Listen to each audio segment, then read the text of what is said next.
So people ask me all the time, like, how in the world did you go from just being a school counselor to running a nonprofit? And I got to tell people, like, I was in school for my undergraduate in business, economics, African American history, and I have 2 masters. Like, I think I might know something. Being at Bullard Havens, it was one thing I quickly learned. There's 3 types of kids. The students who are always going to get our attention, high flyers, the kids who are running, being disruptive, being disrespectful. Then there's a group underneath them that are just making it through. And then there's a group that you don't even know exists. Between those 3 groups, they're suffering or not having a connection to anything post-secondary. So I started Higher Heights with the goal of reaching those 3 groups. I just started with 25 kids. They would come up to New Haven on the weekends, and we would do SAT test prep and college tours. The things that we have done in the past 6 months from July to now has been mind-blowing because I'm 100,000% locked in.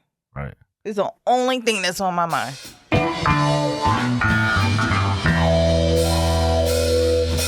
Welcome to Mission Control. At Peralta Design, we launch brands. But for now, let's launch right into this episode. 3, 2, 1, 0, and liftoff.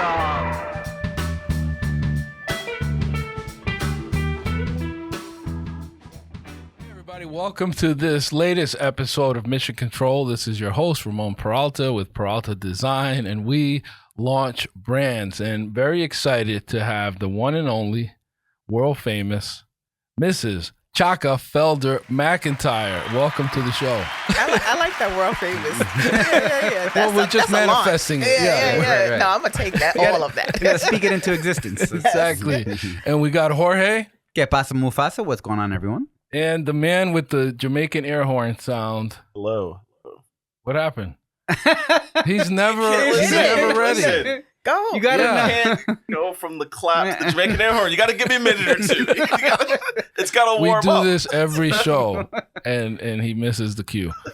Oh man! But anyway, welcome to the show. You are the founder and the executive director of Higher Heights. So you're just impacting lives, changing lives, and we can't wait to dive all into that. But before that, we've got to talk about some important current events that are going on, like Sure.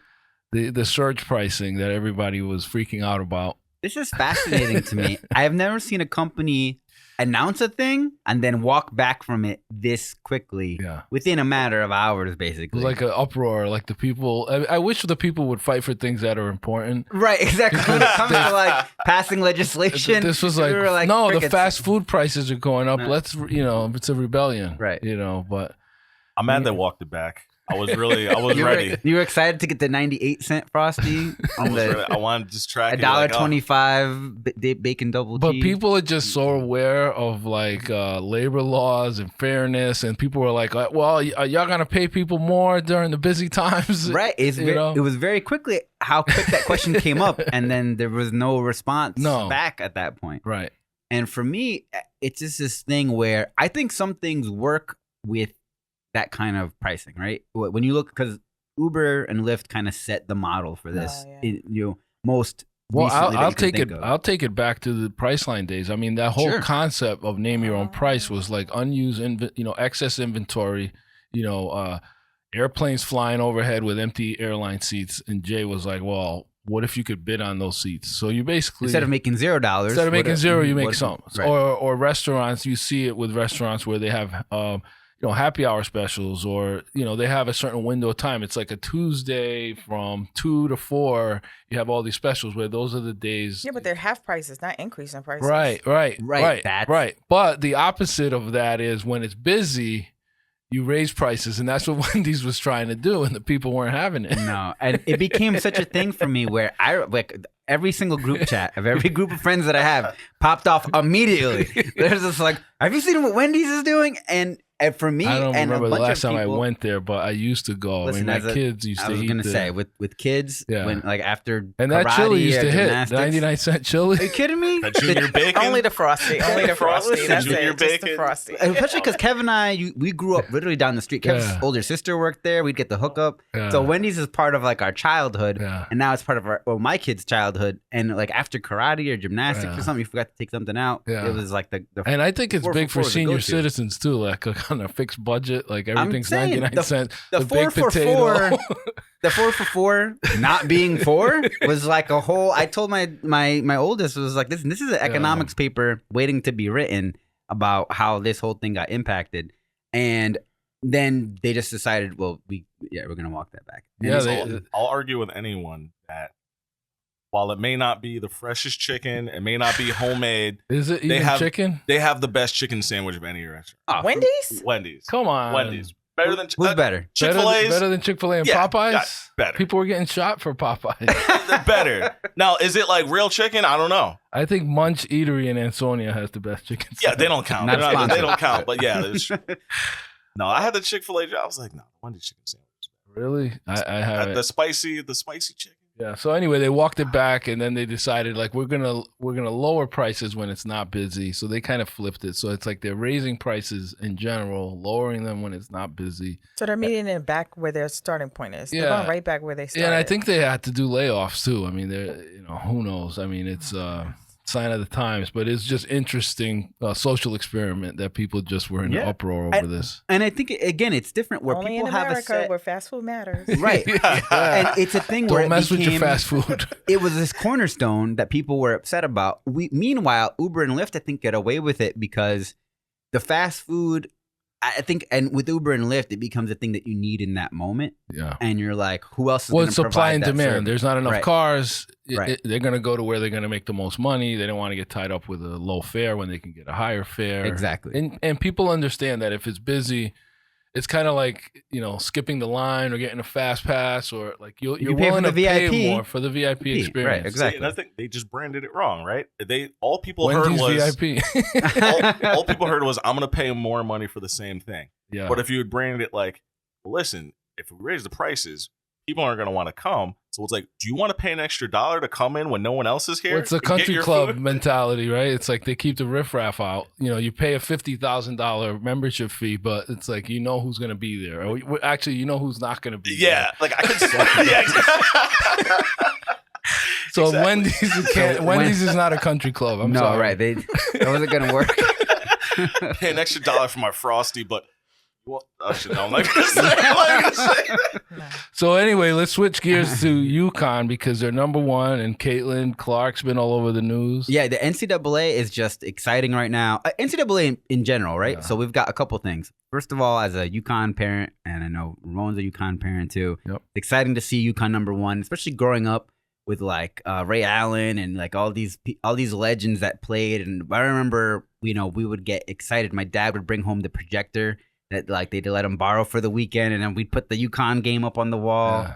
And it's just really a sense of pride, like to see the Coach program. Calhoun. Coach Calhoun. We had the Coach Calhoun shooting video. We got the VHS tape. So we were all UConn Yeah. all the time, and it's been great to see that program evolve. I love also And Gino too. He's a beast. Gino's a beast. Yeah, exactly. So it's been great to see all of that come up, and then Caitlin Clark making the news, breaking not just NCAA women's record, but the all-time scoring record, like a phenomenal achievement, and another. It's great to see that coming up. Also, Did she get any financial benefits from doing any Oh. of that?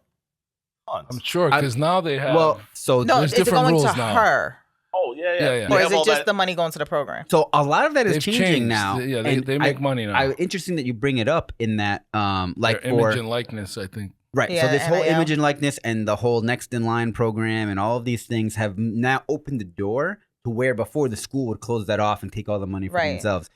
I would say that the majority of funds probably still go to the school, but there is at least She's making more money than I think a lot of WNBA players. oh, for sure. And like Awesome. just Yeah. just think about this and like what that becomes. You know what I mean? Hey, when did she break this record?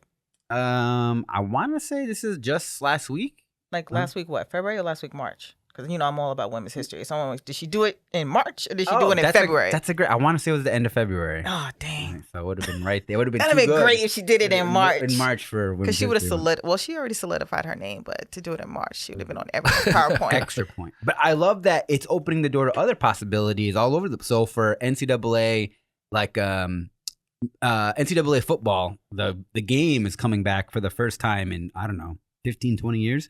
I'm excited about that. Exciting. And EA went right to the players and said, if you opt in to being in the game, we're going to get you get an $800 stipend and you get a copy of the game. And they had 10,000 players sign up Oh, wow. immediately. Where before, like they were just they couldn't include them. Yeah. And they weren't getting anything. And now they're like, hey, if you opt in, we get your name and likeness in the game.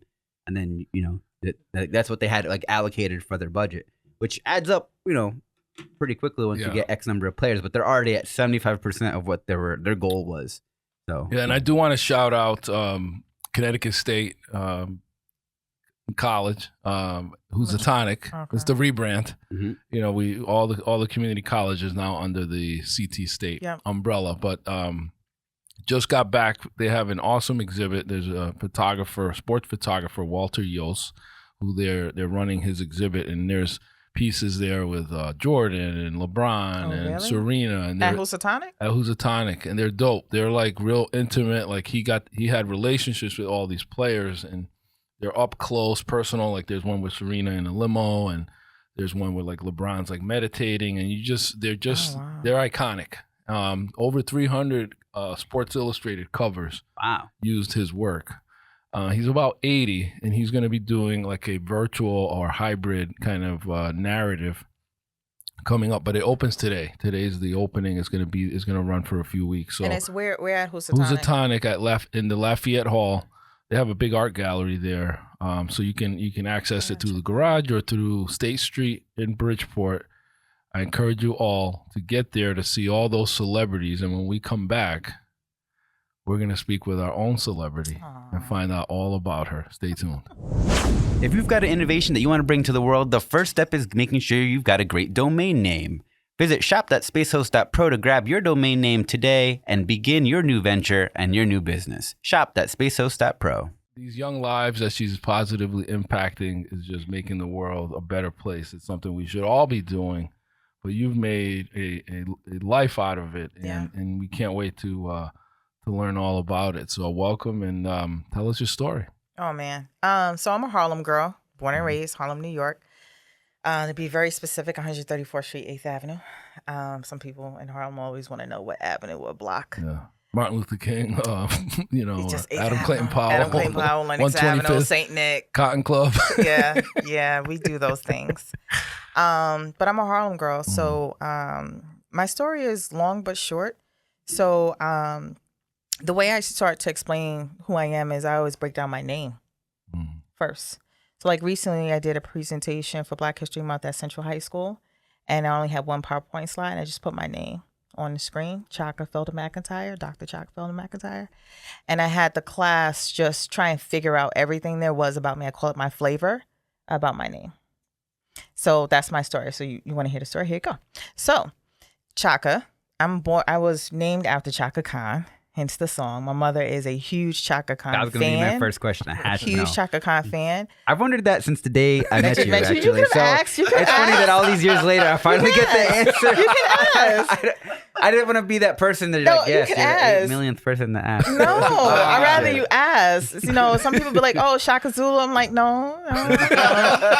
Chaka Khan. But see, Chaka I Khan. grew into that name as I grew older and learned about the history and whatnot. As a kid, I got teased a lot. Yeah. Oh, that was going to be my next question. I got teased a lot by my peers. Right. Mhm. Plus, it was the Michael Jackson era, so everybody think they can sing. So I got teased a lot about Chaka. Anyway, and then Felder, that's an Irish name. Yeah, and McEntire. And McEntire. So my dad is of Irish descent that I really can't trace because he lost his lineage, if you will. And my husband's last name is McEntire, but my father-in-law only has a 3rd grade education. he grew up working in the coal mines of Kentucky, and he was the oldest of 8. And so the way that he thought to spell his last name was the way that I spell it. The rest of the family spells it with a Y. Okay. Very interesting. So I've seen it with MCI also. Yeah. So the rest of the family spells it MCINTYRE, something like that. But we spell it MCENTIRE. So it's just a little flavor around. Yeah, it's unique. Me. Yeah, that's who I am. Mother was happy St. Patrick's Day. Yeah, I know. Sometimes I'm like, do I celebrate it? Like, I don't even know. You actually are one of the few people that can, I think, officially. It's weird, but if I walk into the space, they may look at me like, what you doing here? Like, and then I got to justify it. You're like, you're not even Irish. I am. Right. They're like, prove it. Whole thing. Maybe I'll get more funding if that happens. Anyway, another conversation. So. Yeah. I'm sure there's a grant for Irish because Irish went through some stuff, the potato famine, and then they went through a lot of discrimination here as well. And I mean, it seems like every group that comes here goes through something. I know, it's America. Yeah. So that's just my name, and it says a lot about me and like my struggles and who I am. But the thing that I like to resonate with people a lot is how and where I grew up. I didn't grow up in Harlem that you know Harlem now, gentrified Harlem. I grew up underneath Harlem, underneath a gentleman named Ronald Reagan. Reaganomics. The war on drugs. Yep. So Nancy Reagan, just say no. You remember the egg in the frying pan? Yeah. That's your brain on drugs. Yeah, like, okay, then I'm very effective. I struggle watching that commercial every single day. Like, I don't. I was a kid that just made me hungry. Every time I used to see it as a kid. And I was just like, I want eggs. But after that commercial, do we have eggs? Yeah. Right, after that commercial came the spam commercial, though. The spam. Oh, yeah. You know, the artificial ham in a can? Yeah. Anyway. Talking about being hungry. That was like every Sunday morning, like how do we feed the whole family after church? Spam, eggs, and a loaf of French bread. A loaf or a slice. Oh, I mean, like everybody got a little slice. A slice. A slice. Yeah, so I was born and raised in Harlem, New York. So my mother was a New York City public school teacher for over almost 38 years. My father was a New York City police officer. My grandmother was a social worker for the city. She worked alongside Shirley Chisholm and Percy Sutton. And my grandfather was a chauffeur, which in today's world would be an Uber driver. But my grandfather was a chauffeur. He would drive to New Jersey every single day and be the chauffeur for this oil guy. And that's like my humble beginnings. And I have 2 wonderful pain in the behind twin brothers. Older or younger? Younger, 3 years younger than me. Okay. Love them dearly, but yeah, they get to me. So you're the oldest? When did you think education, or because you have nursing in your background, education in your background? So education from my mother, because my mother was a New York City public school teacher. I would go to school with her some days, right, on my off days, and I would be like, oh my God, these kids are bad in her classroom. I'm not gonna lie, and I never wanted to be a teacher. But as a young kid, my only dream was I wanted everyone in the community to know my name. But I didn't know what that would equate to. So when I went away to college, I had an interest in interior design. My grandmother would order me Architectural Digest magazines all the time. So I really, really, really wanted to be an interior designer. I did. Wow, what a journey, a jump of what you eclectic. want to be. I wanted just the people to know my name, but I didn't know what that meant or anything. But I had this interest in interior design. So I go to Buffalo State. I take my first week of classes in all of my design classes and realize that your girl can't draw like that. And the classes were too expensive for all the materials, for the color, the pens, the pads. I didn't come from a family with money. I got myself to college. Even though my mother and my grandmother went to college, neither one of them helped me get into college. They didn't do my FAFSA. They didn't help me with my college applications, nothing. I chose my school, nothing. My mother was just being a mom. My father died when I was 15 of a brain aneurysm. So she was just in survival mode by the time I got ready to go to school. I only spent 1 week in that design program. By Friday, the next Monday, I was a business major. with a minor in African American studies. Wow. You did this on your own. You couldn't bounce ideas off of mom. You were Nah, just I like, could. yeah. It's Figure it just out. it's not. So you Figure had it a literal Yeah. awakening where you realized this is not for me. It wasn't for me, but I had a business class maybe that week or a comm class, I think, or something like that, and realized like business was interesting to me. And I knew that I wanted to learn more about my own history. So I think it was a poli-sci class I also had that week too. That first week of college was very important for me. And then I just picked up African American studies. So I ended up graduating with a bachelor's in business and 2 minors, economics and African American studies. And then got ready to graduate and said, I want to go get my MBA. And I bombed the GMATs. And I didn't get into one MBA school. Not one. Got denial letters from all of them. And that summer, I was the assistant director of a Boys and Girls Club. And things with kids, just youth in particular. Yeah. Chaka does not do anybody under 12, 13 specifically. I just cannot relate. I can't. It just clicked for me. Yeah. Teens and up. So, and I'll tell you this is for anybody who's listening, who is thinking about like passion and business. I always tell people, figure out like what your gift is. So while I was living in Buffalo, and I'm about to get spiritual. So for those of your listeners who are just not on this route, pause, come back. So I was living in Buffalo, and one night, literally, I was given a vision to write down this idea. The idea was all of Higher Heights. I wrote down the vision, the concept. I left Buffalo in 2000, so this might be like the spring of 2000. It might have been the spring of 2000 or the fall of 01 or something like that. I wrote down the vision on a yellow pad of Higher Heights. It was called Youth Empowerment. That's what it was called, Youth Empowerment. And I wrote down the whole entire, I just dumped it all out. Didn't know what to do with it. Left it to the side. Was in my master's program in communications at the time at Canisius, and also a dual master's in school counseling. So by that point, I had figured out that business, going for my MBA, wasn't for me, but I knew I wanted to be connected with kids. But I love the business aspect of business. Does that make sense? So I was getting my master's in communication and development. And in the middle of that program, because I was the assistant director at the Boys and Girls Club, I said, I have to figure out how to do business and education together, but I don't want to be a teacher. So very specifically finding out where those paths intersect. Right. Because I think at first, a lot of people might wonder, how do you even find a calling that's in the middle of all right. Those So it's going to come full circle.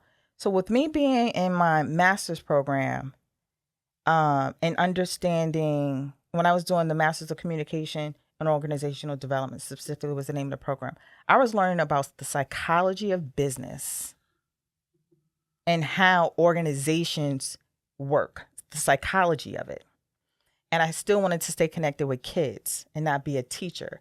So Canisius also had a school counseling program. So I got into the school counseling program, and that is, in about 2 years, everything started to mesh and come together for me. I decided to become a school counselor, and I got recruited out of New York to come to Connecticut. I was going to ask, how did what happened. The journey start? In 2001, okay. I went to a career fair in Brooklyn. I left Buffalo because I heard about this career fair in Brooklyn where all these districts and states would be. Hawaii was there, Maryland, Connecticut, New York, all these states where they're recruiting everybody in the education field, teachers, social workers, counselors, whatever. I got hired on the spot by Hawaii, Baltimore, Maryland. I got interest from New Haven, and then superintendent of the tech schools was there recruiting, and he said, come and be a part of the tech school system. So I had one friend here in Connecticut at the time. Is that why you decided on choosing Connecticut ultimately? No. So I had one friend here in Connecticut, right? And I told him, I said, I think I want to try, like, I didn't know what a tech school was. I had no concept of what a tech school was, but I think I'm interested, right? So when I did my own research around a tech school and how the students were getting a basic education, like a traditional education, but also a trade, I was like, oh, that's interesting, because if one of my younger brothers has dyslexia, and we always said if we found a school that he could be more hands-on with, he probably would have had a different path. So I was like, oh, let me go try and do this and see if I can learn something, whatever. Anyway, so I got recruited, started my career as a school counselor at Bullard Havens Technical High School in Bridgeport. I love Bullard Havens to this day. Love me some Bullard Havens. But as soon as I got in that building, I realized that there's not enough time and space to help kids after high school. So within the first year that I was at Bullard Havens is when I went back to that notepad and I was like, Go back to the vision. And that's how Higher Heights was birthed within the first couple of months of me being here in Connecticut, in that first couple of months of being at Bullard Havens. I called some of my college friends. I called some of my sorority sisters. And I said, I think I want to do this. And I'm going to learn how to put this business together. I started reading some NOLO books. I started reading. By the way, shout out to the Deltas. Hey. I started Delta reading. Sigma Theta. Hey. I started reading some how to start a nonprofit. Because I didn't learn that in my business program. It was all for-profit stuff. It wasn't nonprofit. Right. It was all for-profit. I learned nothing about running a nonprofit in my master's program. Everything was corporate. Everything. So I just started educating myself. I moved to New Haven on a whim. The one person who I knew said, hey, come stay with us. I'll show you around. He drove me around. He drove me around East Rock. The hill, like the water. And I was like, oh, this looks like a nice version of the Bronx. I can move here. So I moved to New Haven, and then it wasn't the Bronx. And it was totally different. And I've been in New Haven ever since. And I love it. And Do you miss Buffalo? Yeah. Because so I was in Buffalo for 10 years. Because you skipped this Omega mentoring program. Yeah, because I mean, how long you want this story to be, Ramon? But It's a long story. there are things you probably learned there that carried over into Higher Heights, I would imagine. The Omega mentoring program. First of all, it has to start with I am a Delta. Mm-hmm. I became a Delta Gamma Kappa Spring 99 Buffalo, New York citywide chapter. When I crossed, the Buffalo is a huge Greek community, tight Greek community. Cute, like we're tight. Real, we might fight, but we're real tight, right? It's undergrads, but we're real tight. And the bros, the Qs, they had an Omega mentoring program for years. Good, nice young men would come through that program, mm-hmm. and then sometimes they will become members of Omega Psi Phi. And the young men were like, we want sisters. And so the gentleman who was running the Omega Mentors program, Cedric Holloway, he was like, Chaka, like you should really think about starting. You know, this is before we had Delta Gems. Okay. We always had the Betty Shabazz. No, this is not true. We always had the Betty Shabazz Delta Gems program, but it wasn't active in Buffalo. Mm-hmm. We didn't have it active in Buffalo. And so they was like, you should really consider, because I was at the Boys and Girls Club. So they was like, you should really consider starting a sister program. And I was like, I don't know nothing about that. So these little girls cornered me one day on UB's campus. They found me on UB's campus and said, Buffalo. University of Buffalo. Right. Found me on UB's campus and said, we want you to start. I said, I was like 19, 20, maybe, something like that. I was like, I don't even.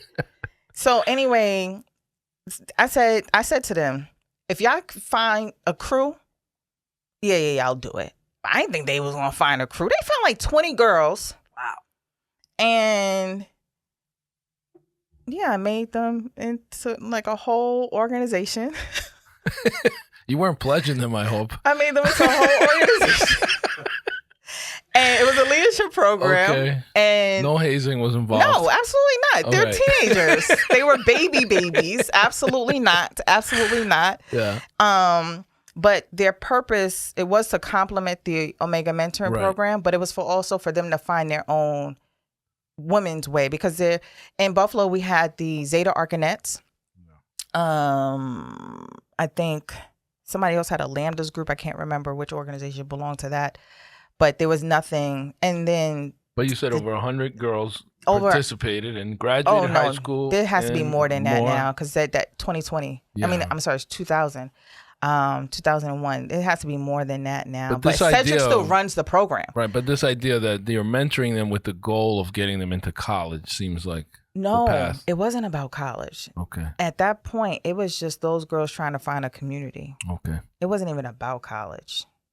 It became about college. But now that mentoring program, like, they function. I'm not even there. And that organization still exists to this day. But when I got ready to leave, okay, this is the hazing part. When I got ready to leave, I assigned one of my NEOs Okay. to take over the program, because I was leaving Buffalo to come to Yeah. Connecticut. So I signed that program to one of my NEOs, and she took it over for the next 5-6 years for me. And she probably had them stepping and marching. She had them and- stepping. She had them marching. No, she did. It was absolutely amazing. Shout out to Adia. Mhm. She did an amazing job with them. So I'm called the mother. Mhm. Cedric Like a is called the founding mother, father, yeah. founding mother, and Adia is like the aunt-ish kind of a thing. They do everything, Yeah. but they're a small leadership group. Well, that's good. And the thing was too, they're held to a different light in Buffalo. Like, those girls, is a lot of girls want to be a part of the Omega Queens. It's like a thing. Yeah. They got their own little sign. They made up all the stuff. It's so funny how you talk about wanting people to know your name, and now you've done that in all Yeah. these different capacities Yeah. That's and left its legacy. Yeah. Right. You I know said what I I mean? didn't know what it was gonna look like. Right, I had no clue. But yeah, the Omega Queens, they're a great group of girls. We lost one. She was ill. So we lost one through our years. But the girls are amazing. Some of them now are old. They have babies. Mm. We're now the group that just came through. They're the children of some of the first line. It's awesome. That's wild. Yeah, so it's now cool. you're in New Haven, and you decide. What was the decision like to found Higher Heights? to establish Higher Heights? So being at Bullard Havens, it was one thing I quickly learned. There wasn't enough time and day to really. There's 3 types of kids that I saw in that building. The students who are always going to get our attention, right? The high flyers, the kids who are running, being disruptive, being disrespectful. They're always going to get your attention. Then there's a group underneath them that are just making it through. You may see them. Mm-hmm. And then there's a group that you don't even know exist. They just go to school. But between those 3 groups, they're suffering or not having a connection to anything post-secondary.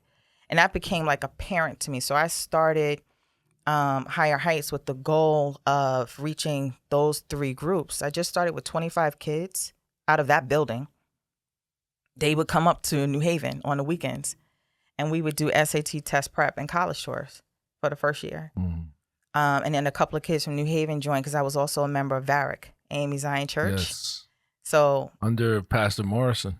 no, Oh, no. at that time it was underneath Before. Reverend Lee. Okay, that was before Morrison. That was before Morrison. I wasn't there underneath Reverend Lee. And 25 kids the first year, 25, then the next year became 50. The next year became 100. But all while doing this, I was still a school counselor full time. And you got your doctorate during that time? Years later. Okay. But I was doing Higher Heights on my own. It was just me and one other volunteer. I would say maybe about 5 years. And then we got our first grant. I learned how to write grants. I learned how to do budgets on my own. I learned how to do bylaws. I learned how to do annual reports. All the things you need to do with a nonprofit. All the things because- that you need to do. But if you equate that to getting your master's in business, what do you learn how to do in your master's in your business program? Business plan. Right? Exactly. And you learn how to do all your annual reports, right?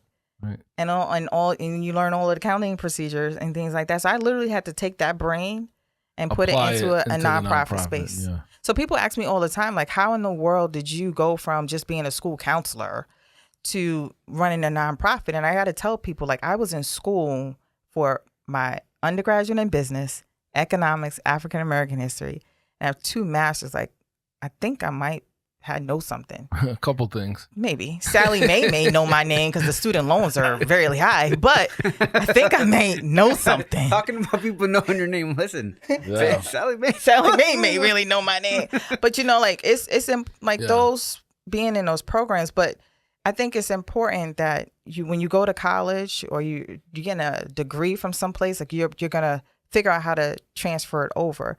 I quickly learned in my master's program that being in the organizational development wasn't still fulfilling a need that I needed on the education side, but I knew I just did not want to be a teacher.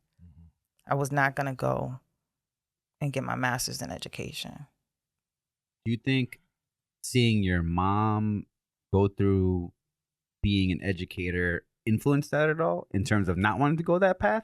Do you think you seeing that? I think just in that I also coming from parents who are educators, there are things about teaching I enjoy, but I knew I didn't want to be a teacher. So here's the weird thing, right? Even though school counselors aren't teachers, when I immediately got into that role, I had to go in and do curriculum and lessons. And I was really freaking good at it.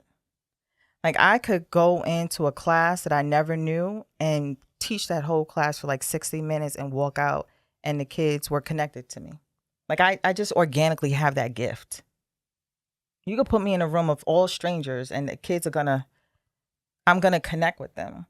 And people started to notice that about me, about like having that connection. And it just transferred over to higher heights. It was just seamless. Yeah, I mean, and the stats are insane. I mean, 100% graduation, Yep. 100% college acceptance. Yep. How do you maintain that level of excellence being at the top? Is it the way you hire, or is it you have a method? So I have a belief system. Mm. It's not like it is the way that I hire, but I also have a belief system. And my team will tell you this. Like, I have a belief that all kids have the right to know about all of their post-secondary options. If you don't believe that, then you're not mission aligned. This isn't a good fit. You're not mission aligned with me. You're not mission aligned with the organization. So if you're of the thing of, well, kids need to have this or that, and if you're not willing to work, we talked about this offline, beyond the time, because kids need you beyond the time, you got to be willing to put in the hours. You do. And you have to be willing to know that I firmly believe this. I'm just going to put this in like this little, like a visual for you. I believe that at some point in time, when Chaka becomes 70, 80, 90 years old, and I'm in someone's hospital room, that the person who's putting the needle in my arm is going to be a kid who I either taught or who I had influence with. I tell my staff that all the time. Believe that. Yeah. I don't want you to miss the vein because I did you wrong at X, Y, and Z school. Or, I cursed you out and you cursed me out and you remember, everybody has that story of the wrong educator. I don't want to ever be that educator. So I don't want you to kill me because I ever did you wrong. So this is about self-preservation in a way. But you're creating a better world that you want to live in. I do. A better society. I do. If I see you walking down the street, I want you to know me. Yeah. If I see you about to do something wrong and all of a sudden your eyes meet mine, oh, shoot, that's Dr. Chaka. Let me not do what I got to do. Yeah. Why not?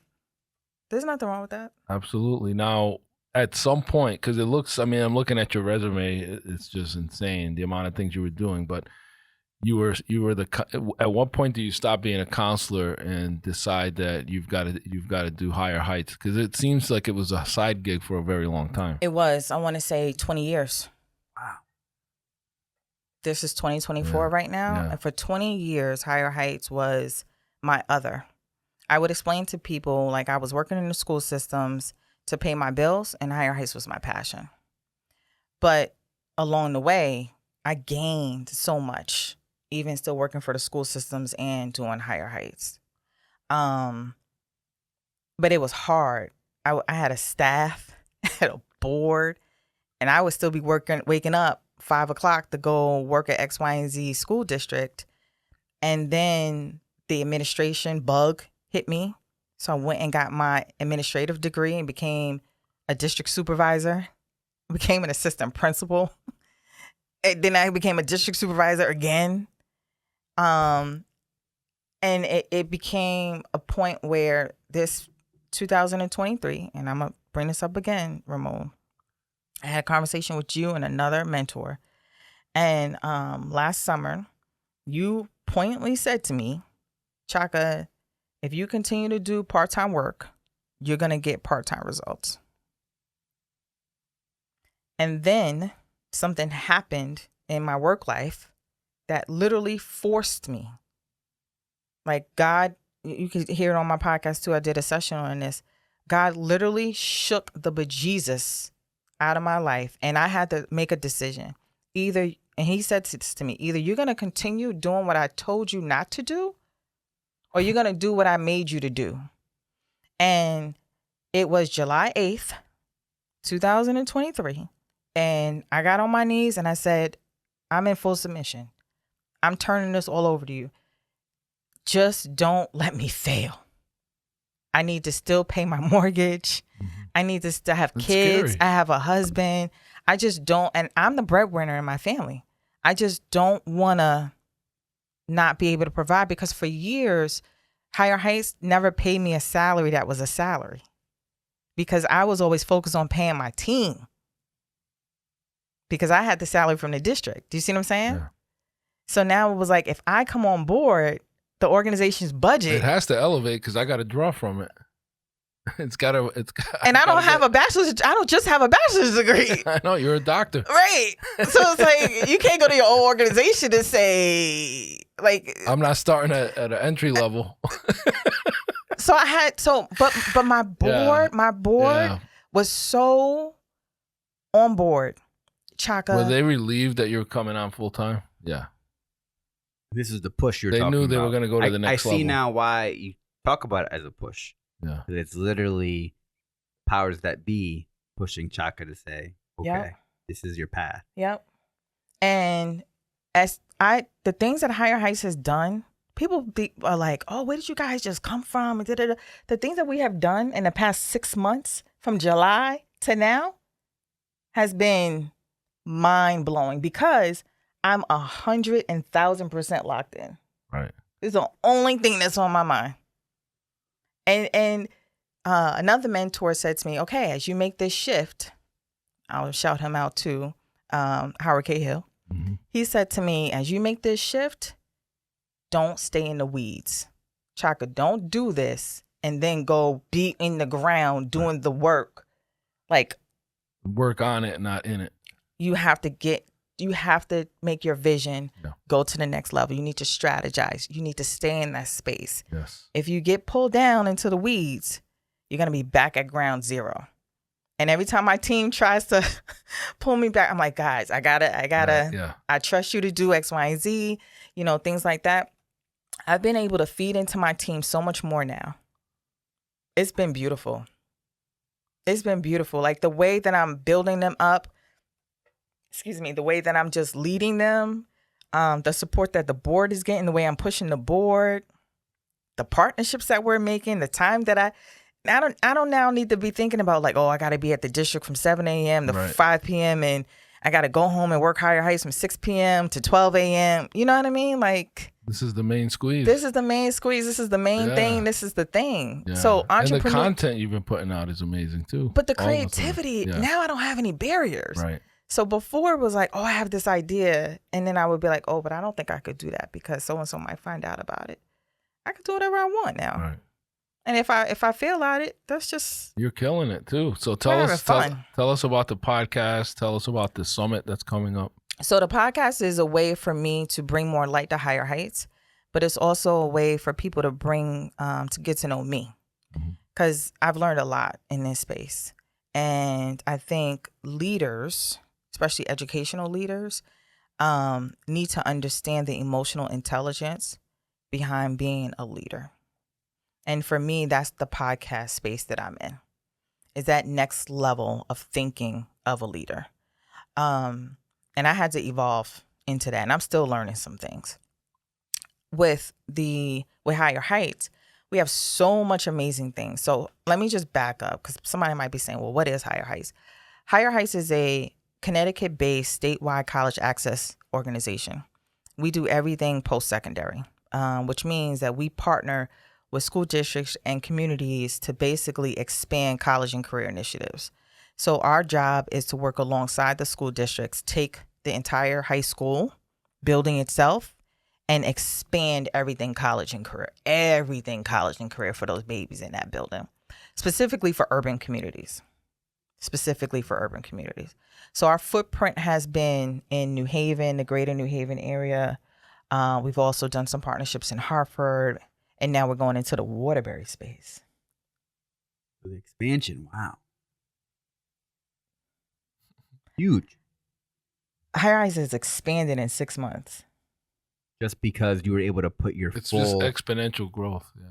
You were able to put the whole of your attention and your focus on it. And look what fruit has been born in that time. Incredible. I sit back sometimes and I'm like, I get scared. I do. I get really scared because someone else said to me, like, I don't know if they were trying to block me or if they were trying to give me advice, but it was like, it looks like you got your hand involved in too many things. And I had to pause, like, my hand might be in the right thing right now. Why are you thinking my hand is in too many things? I'm not over here making pasta. You understand what I'm saying? Everything that I'm involved in right now is education focused, period. Point blank, period. I'm not over here playing basketball. I'm not over here. Like, everything's in your lane. Everything's in my lane. So why are you not just saying, hey, girl, how can I help you? Mm-hmm. Like, that's a lesson in itself to other leaders. Mm-hmm. That's the stuff that gets me agitated sometimes, or even motivated a little bit. Yeah, take it as motivation. Now, the youth summit that's coming up next week. Yes. So Saturday, March 23rd, let me back up. June 30th, 2023, the Supreme Court made a decision. Are you guys all aware about what happened in last year? Is this the affirmative action? It's affirmative action decision. But you think that it just sits at the higher ed level. It impacts secondary. Secondary is the K through 12 system. Me being an administrator, what I know is that we are not in black and white doing all that we can to make sure that our students get into those difficult collegiate spaces. Do you really think that we are? We're not. We're not. Especially here in Connecticut. We have a very large opportunity gap here. And so the Education Summit is based off of that hypothesis that what can we do as a collective education community with legislators, folks in the social justice arena, and folks in innovation and education? What can we do collectively to say these are the pockets of spaces where the problems are? This is where we're missing a gap, and where can we ask for help? So that's what the summit is about.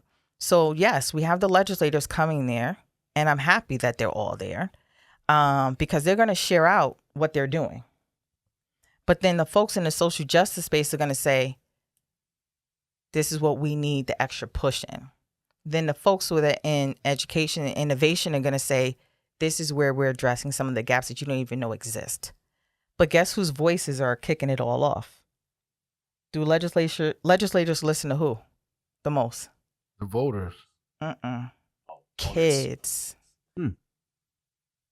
Our youth, our higher high students are kicking the summit off.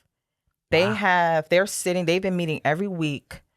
They're going to be doing a presentation and presenting data on, I'll give you one line, the Black student educator experience, the Black student education experience.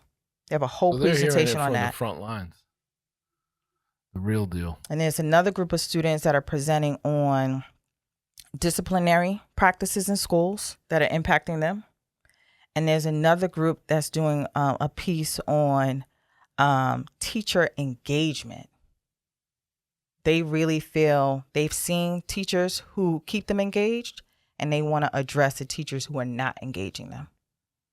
Because we can't have conversations about students who are disengaged without talking about teachers who don't know how to engage. Correct. Oh, I'm sorry, I did it. So there's No, but that was for emphasis. you can't. You can't blame it. You can't blame And these are kids the in fact your that program. students are disengaged if things in the classroom are not causing them to be engaged. Yeah. Do you That's go to work at a incredible. job that you don't like? Thankfully. Exactly. Love it here. So why would I go to a school that I don't like? Right. And if you do, are you going to be learning much? You're gonna be successful. Yeah. So that's what the summit is about. So So that's March 23rd. Saturday, March 23rd in New Haven. It's hosted in New Haven by location, not for any other purpose, just at location at the Canal Boat Dock. I will say that this conversation has been sparking some interest from a lot of different spaces, Mm-hmm. and it's pushing Higher Heights into the public policy space too, which is going to be the next That's shift incredible. of our work. That's incredible. Now, how can people that may have a youth that they want to be part of this, what's the process for them? How do they find out about you or get more information? So we're in 3 specific schools in New Haven. We're at Hill House, HSC, which is High School in the Community, and Hill Regional Career. If your child goes to those schools, you're automatically a part of the Higher Heights program, automatically. If not, you can go to our website, www.higherheightsyouth.net, to enroll your child, high school students, in our program. If you are not in the New Haven area, I encourage you, if you're a school district and you want us to come into your area, connect with me so that we can create a partnership with your district to do more work in your district. So, and you can also come to the summit and rock out with us there and talk about what we need to do to partner. Because Higher Heights is scalable. Higher Heights is doing a lot of work. I'll leave you with this. This year's class of 2024, in one of our buildings, just one of our partner buildings right now, that class of 2024 has $3.6 million already that we've helped them secure in scholarships and grants. That's incredible. In one building. That's incredible. So that's why I said school districts need to partner with us. Well, I mean, this could, like you said, this could scale. This could go into other states, and we've had a conversation worldwide, around that. right? Worldwide. You did say that, so it's a movement, and I love just the conviction in your voice and just this feeling of you living in your purpose.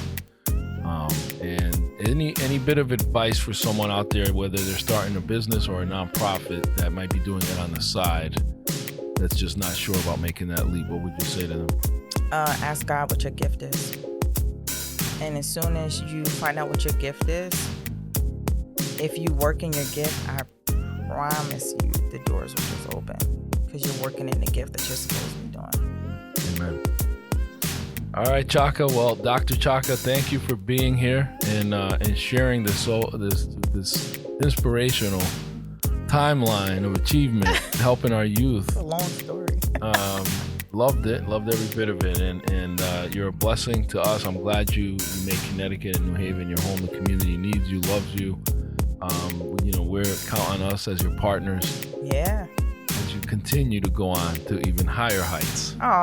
Launch me into higher heights. There we go. See, look at that. The stratosphere. Love it. Well, thank you. Thank you for being here. All right, team. All right, everybody. Thank you for listening to this episode of Mission Control. Until next time, this is your host, Ramon Peralta, with Peralta Design and